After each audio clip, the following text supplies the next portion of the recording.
What's up, everyone? Welcome to another edition of Tarun's Thoughts. My name's Tarun Shetty. These are my thoughts. Hope you guys are doing well. Having a fantastic weekend. Performed Friday, Saturday, good shows.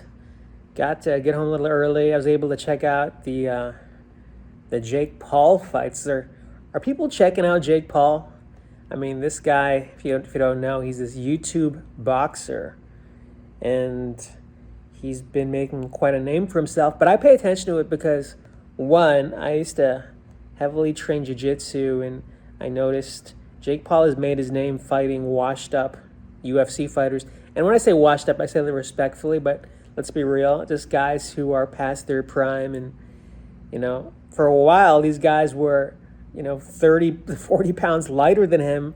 And if you don't follow fighting, that's a big deal. Like when I used to train jiu-jitsu, like guys who were bigger than me and same level would wreck me because that weight can make a big difference.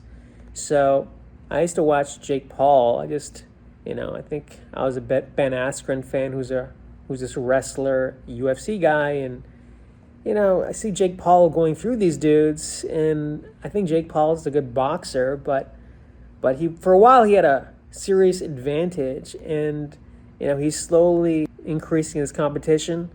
But I like Jake Paul because he's a guy who exemplifies creating your own brand, right? Because nobody is coming to help in showbiz.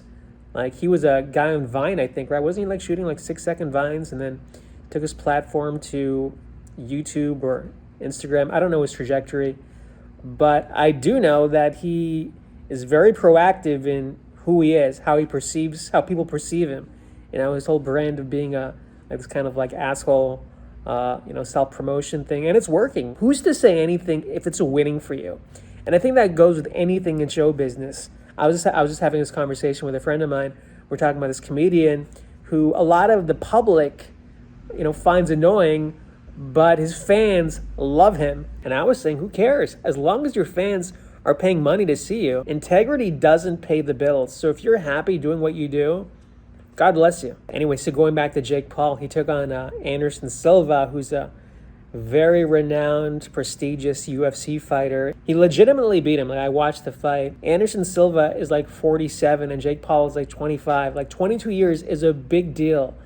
People slow down considerably. So yes, he has stepped up in competition, but he's still fighting a guy, same size, but a lot older. I wouldn't say he's some amazing boxer, but I don't think he's claiming to be an amazing boxer. I think he's claiming to be an entertainer, and people are going along for the ride. If you are watching Jake Paul fights, and I am, whether you like him or hate him, you are a fan. I think Jake Paul is really bugging Dana White because he's really sucking the blood, off these fighters who have the UFC name to them, like Tyron Woodley, Ben Askren, Anderson Silva. I mean, these guys, had a pretty good run. I mean, Ben Askren, not so much, but everybody else had a pretty good run in the UFC. And without the UFC fighters, who's Jake Paul going to fight? I know he's going to fight Hasim Rahman Jr., a legit boxer, but nobody's going to watch that because there's no name behind it. So, Jake Paul, the UFC, he really needs them more than, UFC needs Jake Paul. They don't need him at all. However, the fighters, they can't turn down a good payday. Who can blame them? So I'm rooting for Jake Paul. I don't think he's a bad guy. I think he's kind of just playing this angle. And, at some point, he will probably fight a real boxer and get his ass kicked. No way he's stepping into the ring with Canelo Alvarez, who's a legitimate, world champion, probably one of the best ever. So let's see how this all plays out. Since we're talking about sports, I wish I was a professional athlete.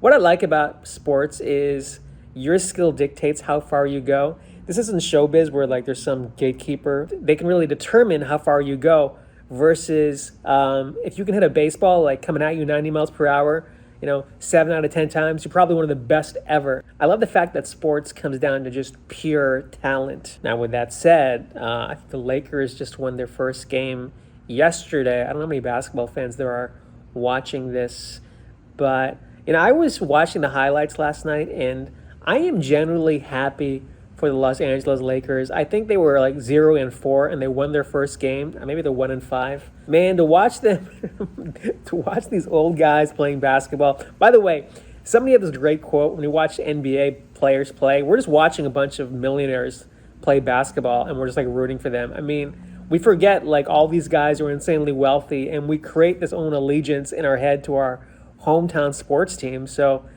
when people go on losing streaks, you feel bad, but you really don't feel that bad because they're still going to be okay at the end of the day. I think Russell Westbrook, who got reamed, he plays for the Lakers, got reamed last season like every game. This guy just bought a $37 million house in California. I mean, come on. With that said, I generally felt happy to see the Los Angeles Lakers win because, look, I still have a place in LA, and I think LeBron James is probably one of the greatest basketball players ever to live.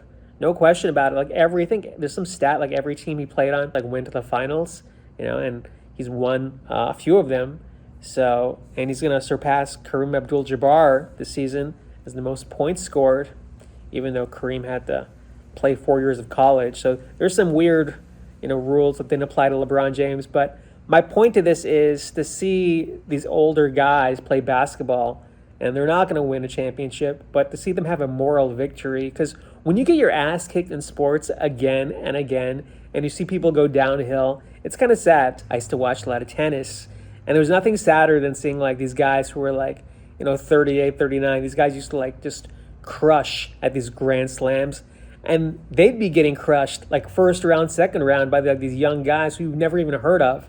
And people were just applauding because they were just happy to see Jimmy Connors play or Andre Agassi. Oh, there they are, taking their Advil. So I feel like professional athletes, you really do have to enjoy them while they're at their peak, because it's a short-lived window, and then afterwards they're going to ride off into the sun in their Ferrari Testarossa, and we'll be sitting at home eating our potato chips.